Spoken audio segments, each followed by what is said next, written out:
अस्सलाम वालेकुम व्यूअर्स, मैं हूं herbalist Mohammad Isaac furrow. Request करूंगा आपसे कि ये वीडियो जो है ये एक फालिज के ऊपर है और इस वीडियो को शेयर कर दीजिएगा प्लीज, ताकि दूसरे लोगों का नुकसान ना हो।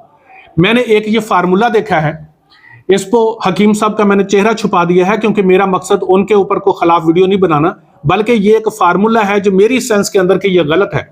क्योंकि हर शख्स जानता है कि जब भी फालिज होता है तो पहले ब्लड प्रेशर हाई होता है और उसके बाद फालिज होता है।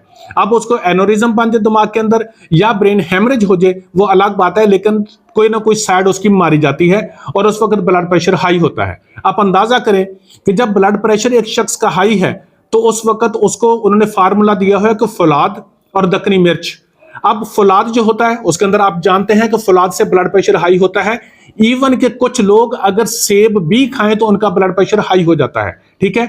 और दक्कनी मिर्च जो है इसके अंदर एक्चुअली होता क्या है, दक्कनी मिर्च के अंदर कि मिर्च के अंदर कैप्सिसिन होती है और कैप्सिसिन जो है वो ब्लड की सर्कुलेशन को बढ़ाती है और उसको डिल्यूट करती है, पतला करती है और तेज करती है और उसकी सर्कुलेशन को बढ़ा देती है। अब एक साइड पर आपका फौलाद खाने से ब्लड प्रेशर हाई होगा और दक्कनी मिर्च खाने से आपकी सर्कुलेशन ज्यादा हो जाएगी। मैं लंबी तफसील पढ़ूं कि हीमोग्लोबिन और आरबीसी के चक्कर में तो बहुत लंबा हो जाएगा। बात यह है कि इस नुस्खे के साथ आपका ब्लड प्रेशर और भी बढ़ जाएगा। और अगर पहले ही आपको फालिज इस वजह से हुआ है कि आपका ब्लड प्रेशर तेज रहता था और यानी कि दाएं फालिज का साइड का प्रेशर था, तो आप यकीन करें कि अगर थोड़ी बहुत ही आपके अंदर ठीक होने की थी भी ना तो वो भी खत्म हो जाएगी।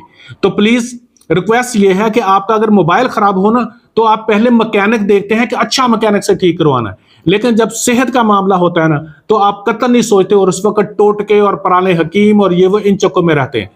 प्लीज खुदा के लिए जब भी ट्रीटमेंट करानी हो सबसे पहले डॉक्टर से कराएं या हकीम से कराएं, वो आपकी मर्जी, अपने शहर में करवाएं, लेकिन सबसे पहले उस बंदे को देखें कि क्या उस बंदे का नॉलेज कितना है, फिर उससे ट्रीटमेंट कराएं। अपनी सेहत से प्यार करें और ये प्लीज वीडियो शेयर कर दें ताकि कहीं लोग ऐसा ना हो कि इस नुस्खे को बनाकर इस्तेमाल करें, क्योंकि मुझे भी किसी ने भेजा था कि ये नुस्खा मैं बनाकर इस्तेमाल कर